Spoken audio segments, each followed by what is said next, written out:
ሰላም ሰላም ቤተሰብ እንዴት ናችሁ? ለማታውቁ ስማችን እንኳን ወደ ዩቲዩብ ቻናሌ በሰላም መጣችሁ። ቪዲዮውን በአክብሮት ተከታተሉ፣ ታተርፉበታላችሁ። እርግጠኛ ነኝ ትጠቀሙበታላችሁ። እኔም ለእናንተ ይጠቅማል ብዬ ያሰብኩትን ብዙ ተጨንቄ ይዤላችሁ መጥቻለሁና እዩት። ከወደዳችሁት ኮሜንት አድርጉኝ፣ ከወደዳችሁት ሰብስክራይብ አድርጉልኝ። ዛሬ ስለ ሰላም አወራችኋለሁ። ብዙ ሰው ሰላም የለውም። ብዙ ሰው ይጨነቃል። ብዙ ሰው ሰላም የት እንዳለ ግራ ገብቶታል። ብዙ ሰው ሰላም እንደውም ገንዘብ ላይ እንዳለም ፎከስ ያደርጋል። ሰላም በገንዘብ ዲፔንድ የሆነ እንደሆነ ያስባል ብዙ ሰው። እኔ እኮ ይሄ ነገር ስለሌለኝ ነው እንጂ ሰላም ሆነ ነበር፣ እኔ እኮ ይሄ ስለሌለኝ ነው እንጂ እረፍት አገኛለሁ ብለው የሚያስቡ በጣም ብዙ ሰዎች አሉ። ስለዚህ ሰላም ምንድን ነው? ሰላም ያለው ከየት ነው? ሰላም የሚመጣው መቼ ነው? ሰላም የምንሆነውስ፣ ሰላም የምናገኘውስ ምን ብናደርግ ነው የሚሉ ብዙ ጥያቄዎች በማንኛውም ቤት አለ።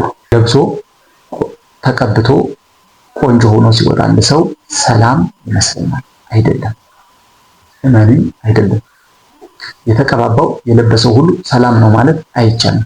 የሰላም ምንጩ ከየት? የማይቋረጠውስ በምን መልኩ ነው? ሰላም የማይደፈርሰው እንዴት ቢሆን ብላችሁ ለራሳችሁ ሁሌ ተጠይቁታላችሁ። እኔ ደግሞ በገባኝ ልክ በተረዳሁት ልክ እናንተ ይዤላችሁ መጥቻለሁ። ሰላም ማለት የሰው ልጆች በሙሉ ህይወታቸው ነፍስና ስጋቸው ተለያዩ እስኪሄዱ ድረስ የሚያስፈልጋቸው ትልቁ ምግብ ነው። ስለዚህ ምን ልላችሁ ፈልጌ ነው? ሰላም ከገንዘብ ጋር አይደለም። ሰላም ከመኪና ከቤት ጋር አይደለም። ሰላም ሰዎች በዙሪያችን ስላሉም አይደለም። ሰላም የሚመጣው ከውስጣችን በመነጨ ማንነት እንጂ ከውጭ በምናያቸው እይታዎች አይደለም። ስለዚህ እይታዎቻችን ሰላማችንን ያደፈርሳል እንጂ አያንሱም። እርግጥ ነው ሰላም ከሆነ ነገር ጋር አብሮ ተደማምሮ ሊመጣልን ይችላል፣ ግን ዘላቂ እንዳልሆነ ተረዱ። አንድ ሰው ብትጠይቁት የኔ ሰላም አሜሪካ መሄድ ነው ሊልህ ይችላል። አንዱን ሰው ብትጠይቁት እኔ እኮ ዲግሪን ወይም ማስተርሴን ስላልያዝኩ ነው እንጂ ሰላም እንሆን ነበር፣ እሱ ነው እረፍት የሚያሳይ ሊልህ ይችላል። አንድ ሰው እኔ እኮ እንደዚህ ስለሌለኝ፣ ፍቅረኛ ስለሌለኝ ወይም ጥሩ ትዳር ስለሌለኝ ነው ሰላም የሌለኝ ሊል ይችላል። የሁሉም ሰው የሰላም እጦት መንስኤው ይለያያል። ስለዚህ ምን እናደርግ? ሰላሙን ለማግኘት ምን እናደርግ ከሆነ እኔ ለእናንተ የተሻለ ነው ብዬ የማስበው ነገር ነው። ሰላም የሚመጣው የመጀመሪያው ነገር ከእግዚአብሔር ከፈጣሪ ነው። ከፈጣሪ ጋር መታረቅ። ከንጉሱ ጋር የታረቀ ባሪያ በዙፋኑ ላይ ባይቀመጥም እንኳን በአዳራሹ ግን አለ፣ በድንኳኑ አለ። ከንጉሱ ጋር ተጣልቶ ከባለቤቱ ጋር ተጣልቶ ዘበኛውም ጋሻ ጃግሬው መቀመጥ ይችላል ወይ? እንዴት ይችላል ይባላል። ያ ማለት ምን ማለት ነው? እኛ ከፈጣሪያችን ጋር ሳንታረቅ ፈጣሪያችንን በየዕለት ተዕለታችን ክንውን እያሳዘን ነው። እንዴት ነው ሰላም ነው? አንድ እኛ ምክንያት ሰጠን መኪና፣ ቤት፣ ትምህርት፣ ሀገር መውጣት እነዚህ ስለሌሉን ነው ብለን ምክንያት ሰጠን እንኳን ብናስብ እውነታው ግን አይደለም። እውነታው ከበስተጀርባ ያለን መጥፎ ባክግራውንዳችን ሰላም የሚነሳ። ስለዚህ ትዳርም ቢሰጠን ያው እንበጠብጥ፣ መኪናም ቢሰጠን እንገለብጥ። ሰላም ከዛ በኋላ ደግሞ ሰላም እኔ እኮ ጓደኛ ስለሌለኝ፣ እኔ እኮ ሚስጥር የማካፍለው ሰው ስለሌለኝ፣ እኔ እኮ ፍቅረኛ ስለሌለኝ፣ ውሸት። ሰላም ያለው እዚህ ውስጥ፣ ሰላም ያለው እዚህ ውስጥ፣ የሚመጣው ከሱ ነው ያለው እዚህ ውስጥ፣ የሚኖረው እዚህ ውስጥ። ማንም ቢመጣ ማንም ቢሄድ የማያደፈርሰው ሰላም ያለው ልባችን ውስጥ።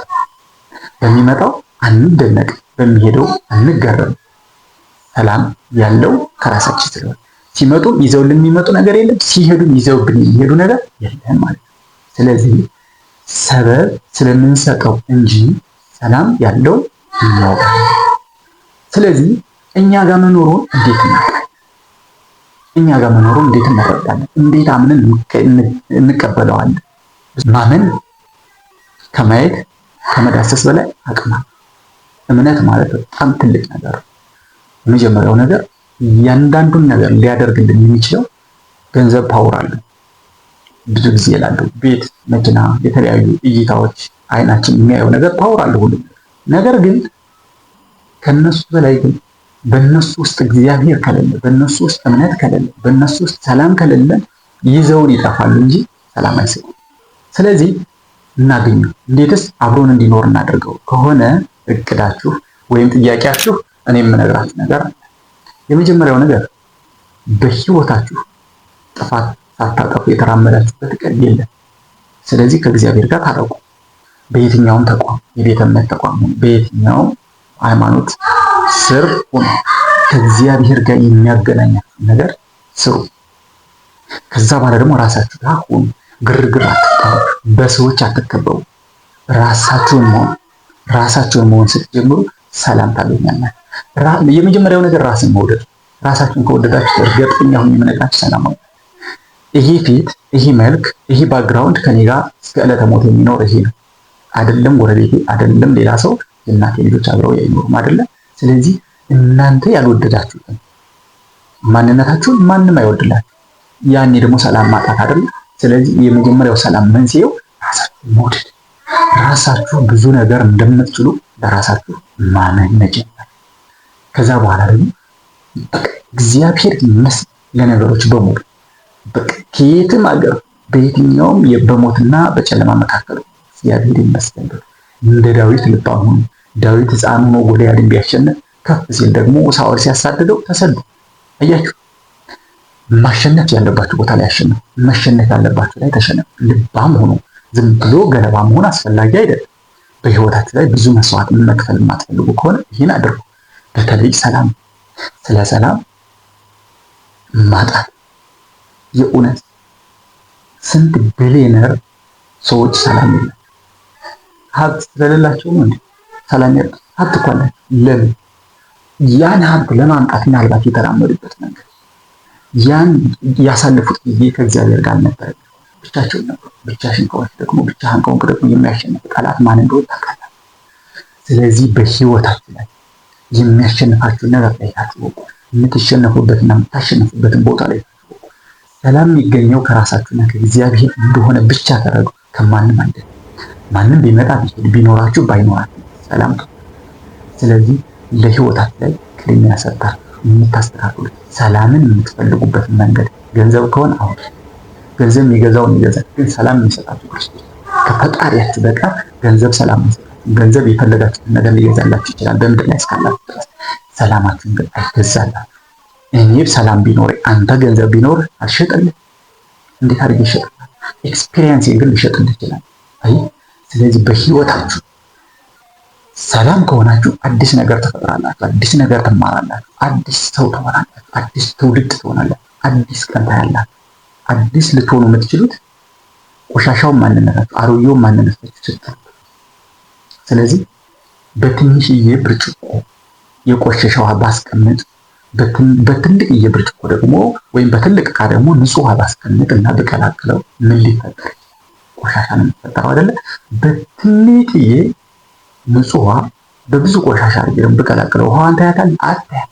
ስለዚህ ትንሽዬ ነገር መጥፎ ኢነርጂ፣ ኔጌቲቭ ኢነርጂ ከራስ ውስጥ የመነጨ ማንነት ካለ ትልቁን ሰላም ያደርጋል። ያ እንዳይደፈርስብህ ከፈለግ ቆሻሻዋን ዕለት ተዕለት ቁረጣ።